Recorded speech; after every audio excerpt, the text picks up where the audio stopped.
Good morning. Good morning. Lovely sunny morning here in sunny Norfolk. I forgot where I was then. Um, and it's another Conversations with Compassion.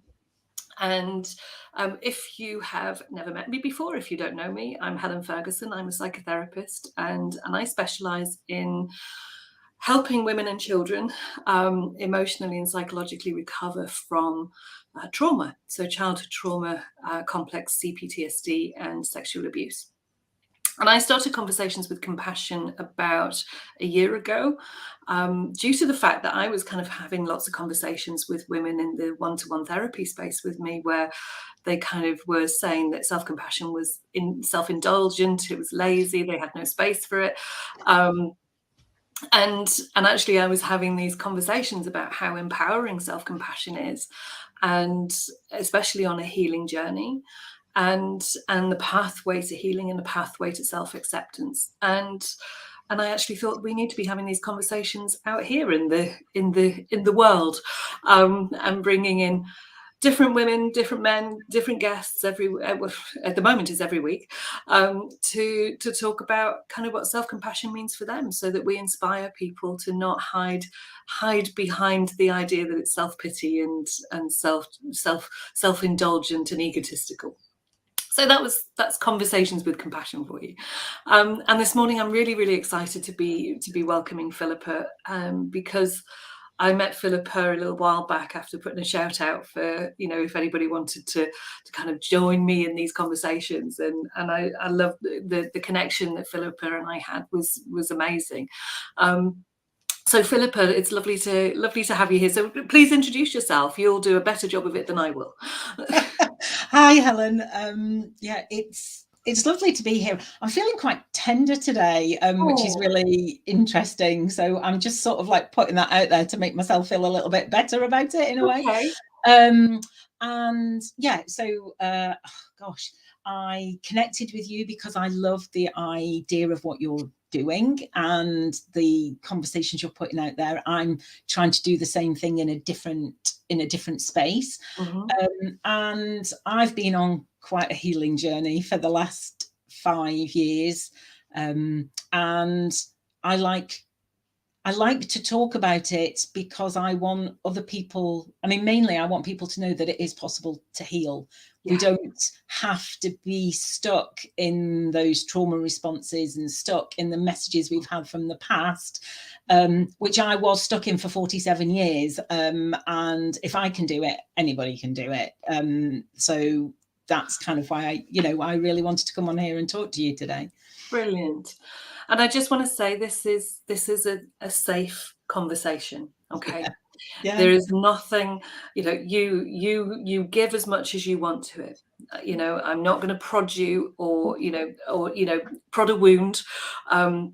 That's not my bag. That's not my style. No, and I wasn't suggesting that I didn't want to talk. It's just I'm really noticing, and I think it's probably because there's other things going on in my life at the moment. Right. Okay. Yeah, I'm quite happy to be here, and I'm kind of an open book. Lovely. I have written a book. It's all out there, so I know. It's fine. Okay. Well, thank you. So I'm really pleased that you're here, and I know that we do have those days where we feel more tender. Tender's a nice word for it. So I appreciate that you're still here with us this morning. So let's, I always ask the same question to start with, and I get a different answer every single time, and which is great, because that's the way that it should be, because in the same way that our experiences are unique to us, and the same way that our responses to those experiences are unique to us, equally self-compassion and self-acceptance and self-awareness are unique to us. So how would you describe self-compassion for you? What does it mean for you? I think, interestingly enough, 5 years ago, I wouldn't have understood self-compassion at all. But taking it now here today, I would say for me, self-compassion is a real act of self-love and kindness to myself, particularly when I'm noticing that I'm probably reacting to something, probably having a big reaction to something, and I know that is triggering something in me.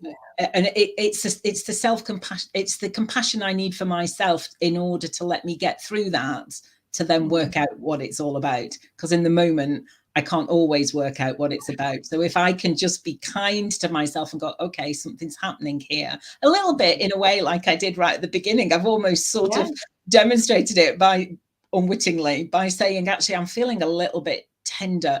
And I think in a way I'm leading the way to just explain that if I'm a bit teary, it's just because I'm feeling a little bit tender and I'm not actually 100% sure what that's about today. So it's that real self-love and self-kindness for myself that I, didn't know it was possible to have for myself until I started on this journey. Yeah. And it's interesting, isn't it? You kind of, what you've described is kind of needing to acknowledge, needing to acknowledge how you're feeling in order to then kind of activate the other parts of you, the parts of you that you are hardwired for, that are about responding to that need, responding to that emotion, responding to that tenderness and that vulnerability that we have. Morning, Joe. Joe's coming in from the group. And that acknowledgement of what we need, and sometimes we deny that because we're not entirely sure what it is that is going to help us in that moment. And I don't mean deny as necessarily a conscious denial, but an unconscious kind of, I've just got to try and carry on because I'm not sure how to respond to this right now that I'm feeling. So what you were describing was that acknowledgement, that awareness first, and then kind of acknowledgement that something is different. Something needs to activate to kind of respond to that need. Yeah. And I think, for all my adult life until 5 years ago, I would just have put my head down and carried on and sort of pushed any feelings that I didn't like, that I didn't understand, that I thought were unacceptable, because frankly, I grew up thinking most of my feelings were unacceptable. So I would have just pushed those to one side, head down, carry on, get on with doing the things. Whereas you're right, as part of my healing journey, I've now begun to understand a little bit more about my past, a little bit more about how it still informs my actions now. And so have that awareness, have a bit more of awareness. Okay, there's something going on here and I'm not quite sure what it is. Yeah. Yeah. So do you think that there was kind of and this is not a a probing question for bringing things out into the open that you don't want to talk about, but do you think that there was a kind of pivotal or experience or moment or light bulb kind of moment where you thought, actually, something's got to change? You said about the doing, and one of the things that kind of I always talk about is that in order to kind of begin and stay on a healing journey, the doing has to become secondary to the being.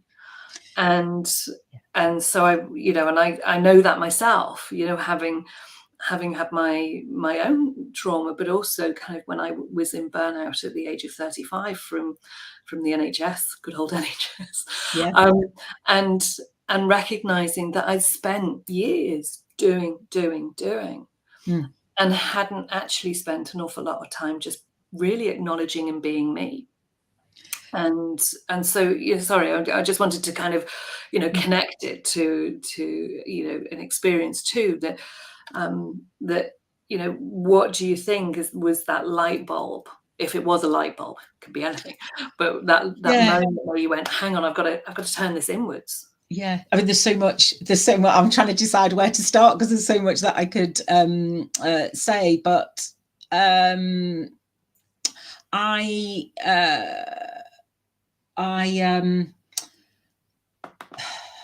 I worked really hard. I used to be a lawyer, so Wow. I went into the law, I think, because I thought it was a safe environment to go into, and from a career point, it probably is a safe environment to go into. Yeah. As in, unless I'd done something seriously wrong, I probably had a job for life, and I knew I needed to look after myself because nobody else was going. Sorry, I felt that I had to look after myself, because my childhood had led me to believe that nobody else was going to look after me. So, but actually what it did was put me in a really toxic environment of work, don't talk about, don't bring your full self to work, you're here to serve the clients, high stress all day, every day. And,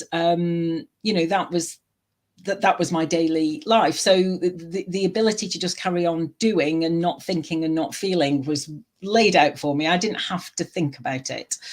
As I got older, I think I definitely had this feeling, which I, really truly believe comes from the sort of depths of who I am. My spirit is like, there's got to be more to life than this. Really, there has to be more to life than this.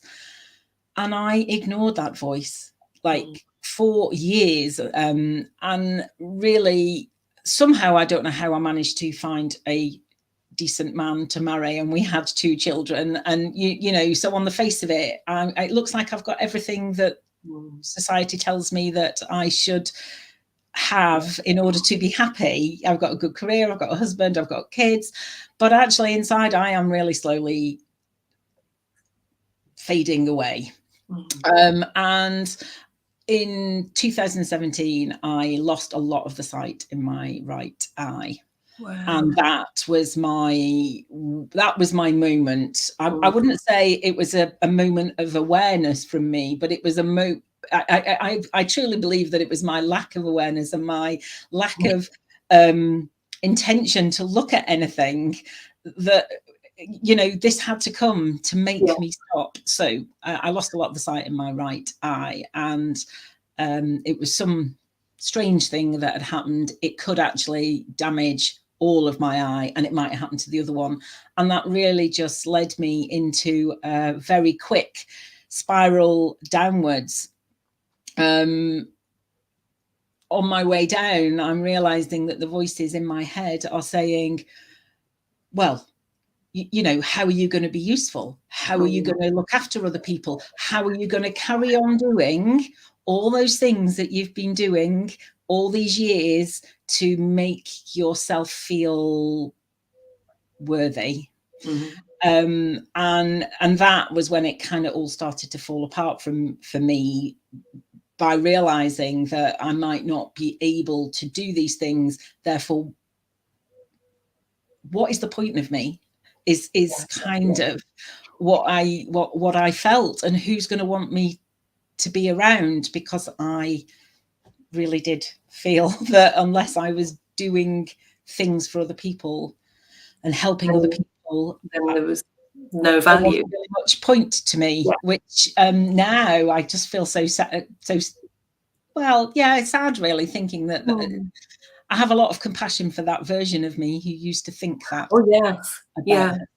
And I think that's important, to show that person, that version, compassion, rather than, often what happens is a bit of, criticism. Yep. Beating that person up, metaphorically.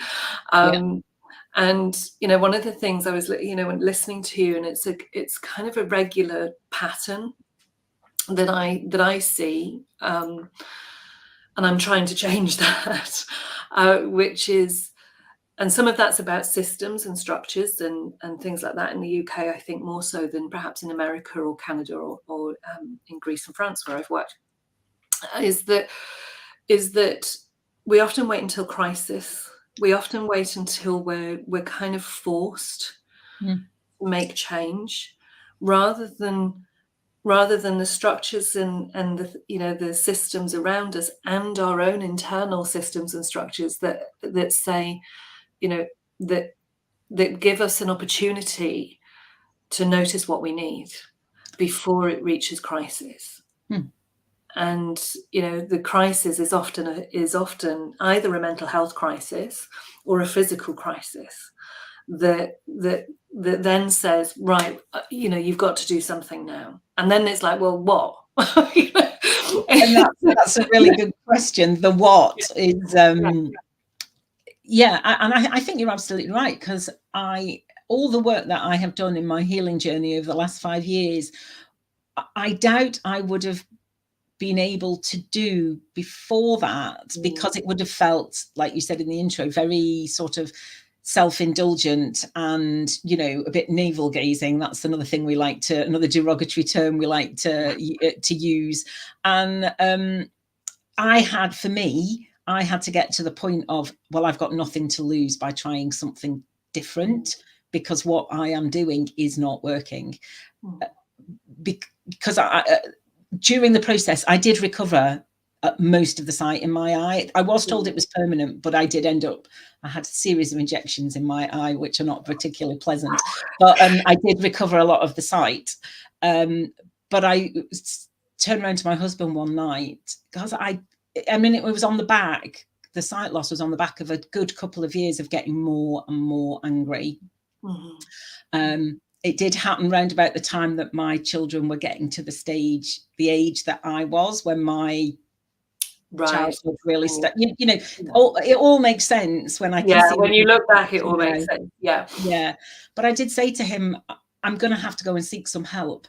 Otherwise, I feel like I've got no option but to leave, because I am going to end up screwing the kids up. And that's the last thing that I wanted to do. I kind of knew that my trauma was, without knowing that, without knowing the language for it, and without really understanding generational trauma and all those things, I knew that I was bringing something into our family that was from outside our family, and it was going to cause damage.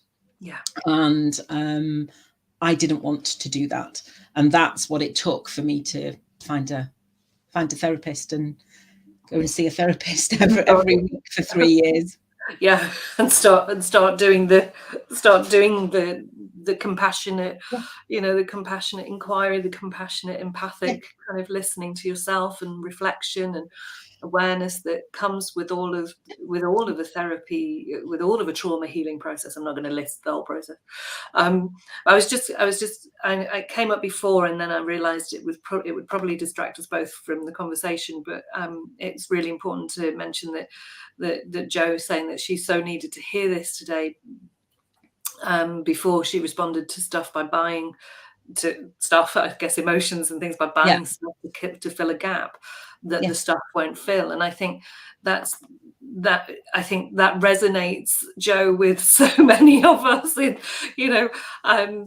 so many of us that have been through trauma and have been in that healing process, and prior to that healing process, that we often look to things to fill an emotional hole. I mean, I very, very I could really feel that hole. That hole was big, and to me, that hole then became like a volcano, like if I was asked to describe it, it would be like red and raging and like full of lava, in a way, like I imagine a volcano is, until it erupted. And what happened when I lost the sight in my eye is it kind of erupted. Because it can't. I mean, it eventually gets to the point where you can't contain it, and that can be at any age. I mean, the oldest lady that I've worked with recently in the last couple of years is 70. And she'd never, ever spoken about her child. She'd never shared anything about her childhood. She'd never, she'd had a very, very significant, significantly awful childhood. And she'd never spoken about it. She'd held it and held it and held it, and then one day was not able to contain that anymore. There'd been all sorts of different strategies that she'd tried, and they are strategies, they are protective factors, the alcohol, the food, all the things like that. and then just one day the volcano erupted, and she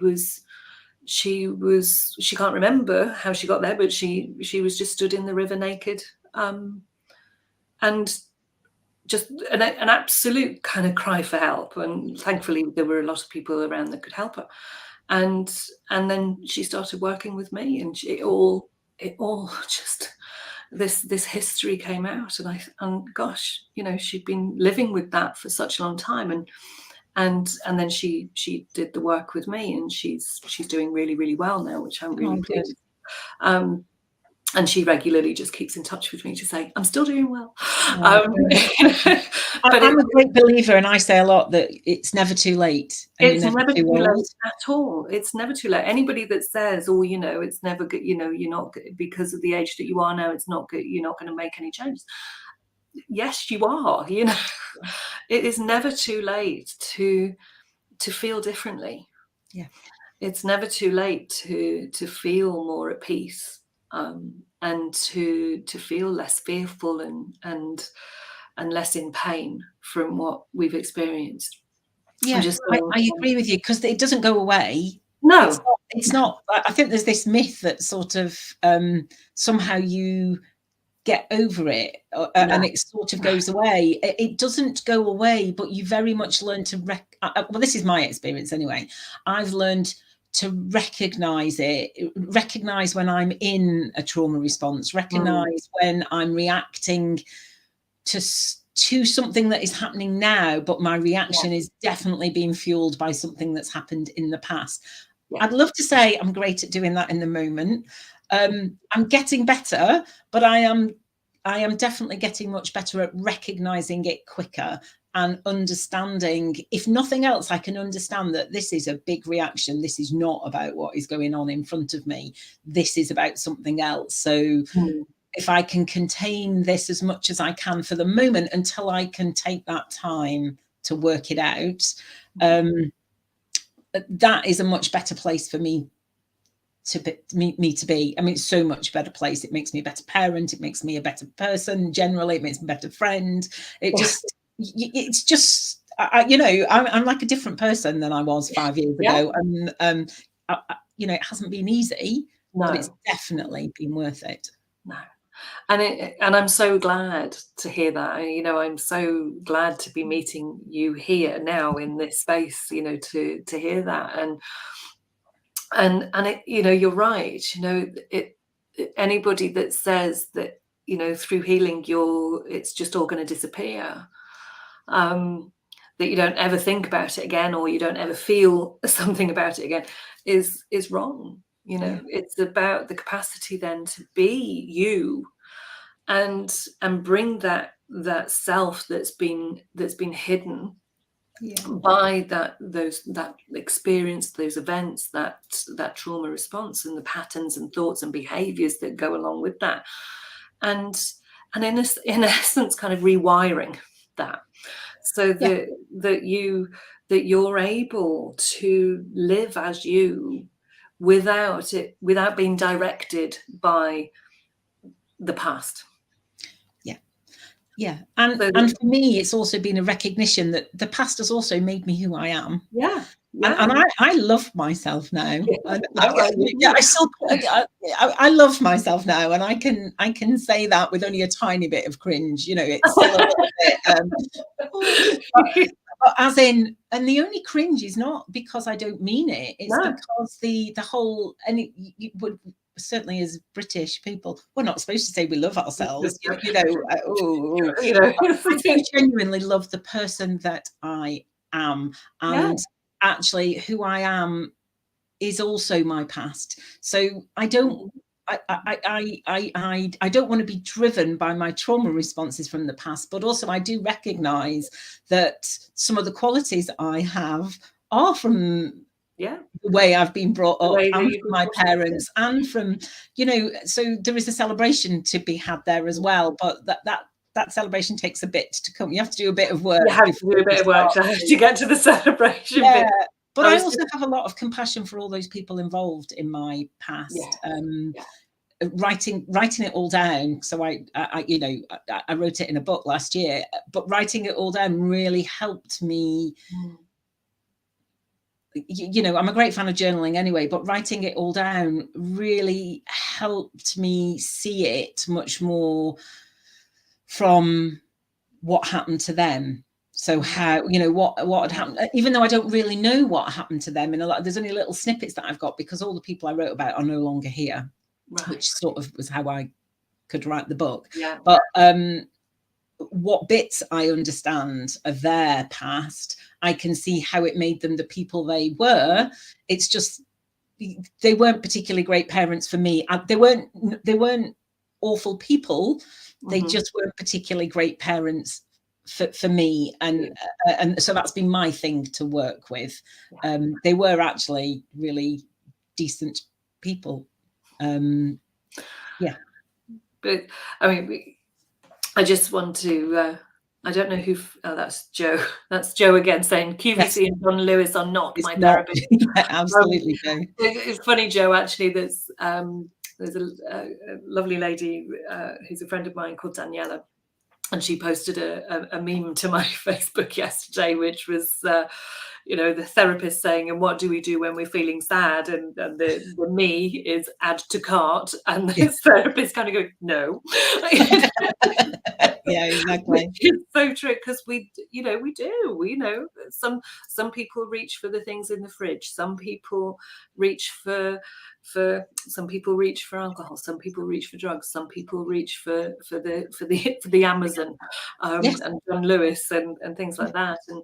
And they, for a fraction of a second, they do a small job of bringing a bit of relief, but only for a fraction of a second, and then it's gone. Yeah.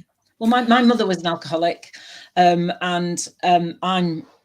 I don't have a problem with alcohol, but mine was food. So it's just a different means to get to the same place, be it shopping, be it food, be it alcohol. Yeah, exactly. Whatever it is. Yeah. And I don't know who Facebook user is, because unless you give StreamYard permission for me to see your name, you stay as Facebook user. But definitely me, I've done that many times, and I think that was about the same part of the conversation there.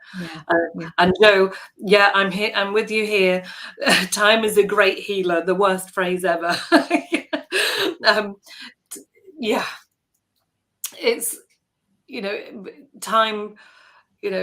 It's time, is a healer, but you have to be doing the healing work in that time. Yeah, you can't, it's not.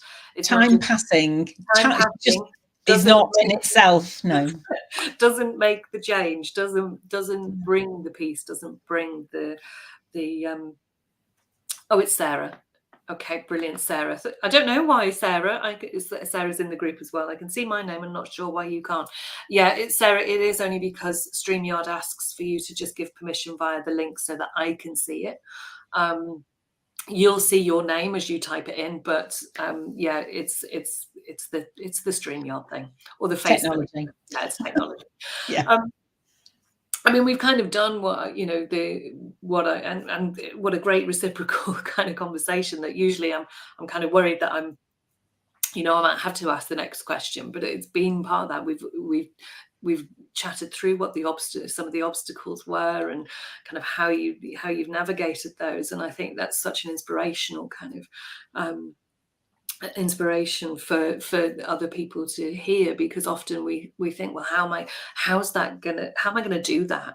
Am I on my own with this? And part of self-compassion is that understanding that there's a common humanity, that you're not on your own with what you're feeling. We all have feelings, yes, they're going to be different in how they show up for you, but you're not on your own.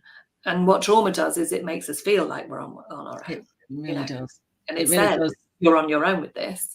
And then that makes you feel like, oh gosh, well, I must be on my own. But actually what self-compassion does is it allows you to understand that you're not. There's other people. And that's why I always say healing happens in safe relationships, and healing happens in safe communities too. And so, you know, it's really important in that to understand that you're never alone with what you're feeling and how you're feeling, and how that's showing up for you. Yes.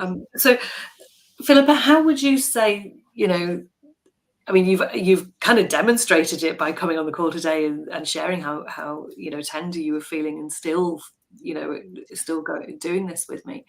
But how would you say that you kind of make, you know, you look after your self-compassion now, and in, you know, also in the work that you do? Because, you know, I know, for example, that, you know, as a psychotherapist, I have my own therapy in order to make sure that I am able to hold the space for other people, able to hold that pain and hear that pain, and acknowledge also what it's like to feel like in therapy, you know. So, Mm. you know, I have my own, and that's part of my self-compassion, is alongside some other things that I do.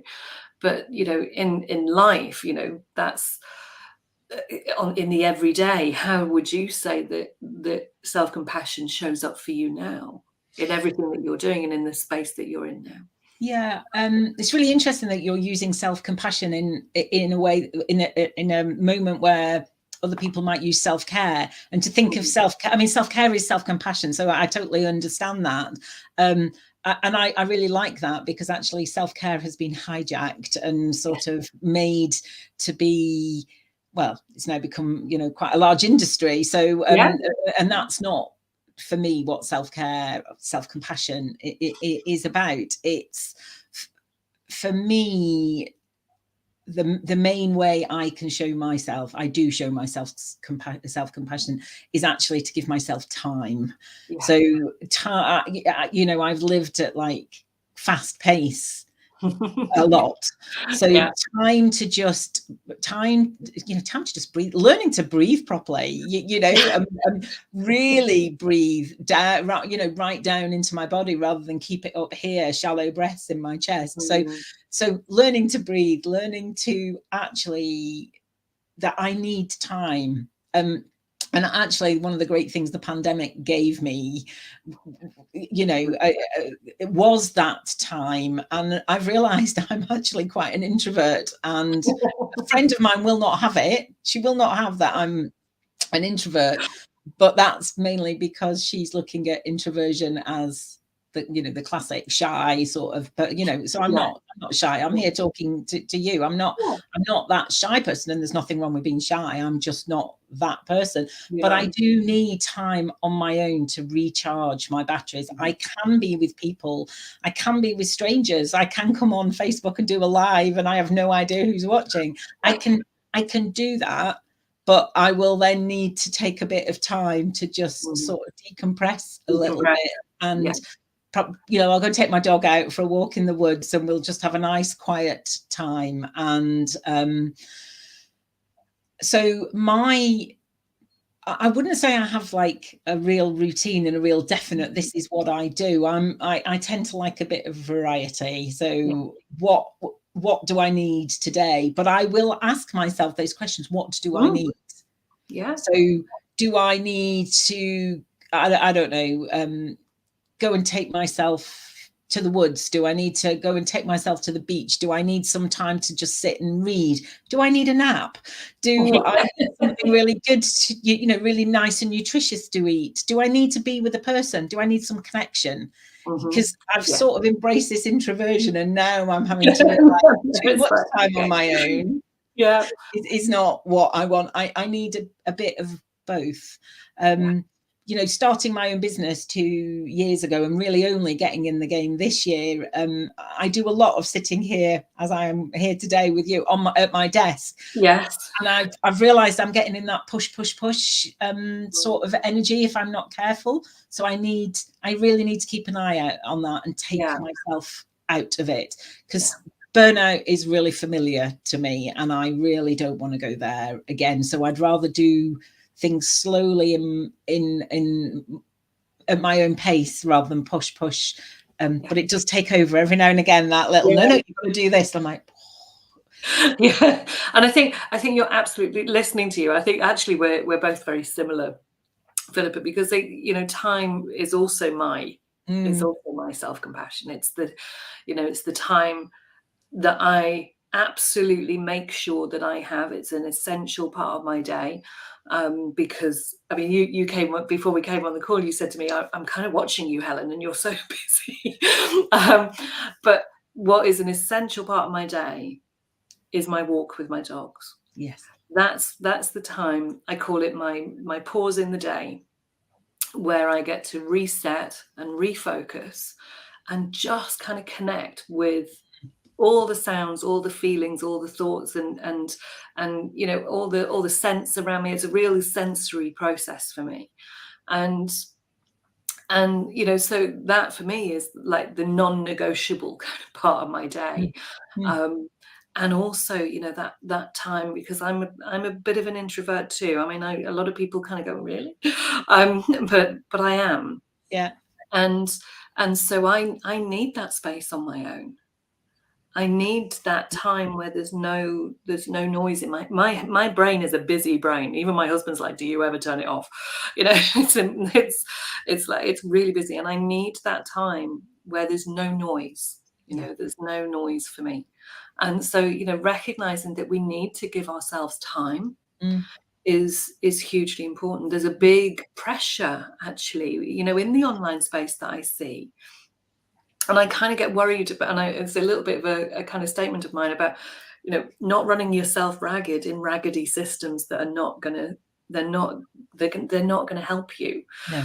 They're not going to nurture you. They're not going to nourish you. They're raggedy systems that you're going to run yourselves ragged in. So giving yourself time, and I'm so glad that you said it, and because it's a huge one of mine too. But I think it needs to be what other people give themselves to, whatever's happening for them in their lives. Yeah. Give them time. Yeah. Philippa, I could, like so many of my guests, I'm like, I really want to talk to you all day now and just get a cup of tea. And, I'm so glad that you came on today and shared this conversation, and even with that tenderness and being able to share that too. I know that you have your memoir, your book. Where can people find that? I presume Amazon and the usual kind of. Yeah, it's I self-published it, so it's just on Amazon. I'm a bit impatient, so I just wanted to write it, and then I wanted it out there. It was really, I suppose it was cathartic, but actually more the reason for writing it was to sort of, it was for me primarily. It was very self-honoring book. It was to honor everything, and that was part of my self-care journey, actually, to honor everything that had happened and work my way through a few things. So it's sort of the story, my life story up till about, I don't know, 2 or 3 years ago. So yeah, it's on Amazon. Philippa Robinson, and it's called I See Me. The C is all about the eyes, and what wasn't I seeing, and what did I need to see? And actually the answer was, what I really needed to see was me. Who am I? Not with all this other stuff going on. With all the other stuff. Well, I'm off to Amazon in a minute to go and buy that.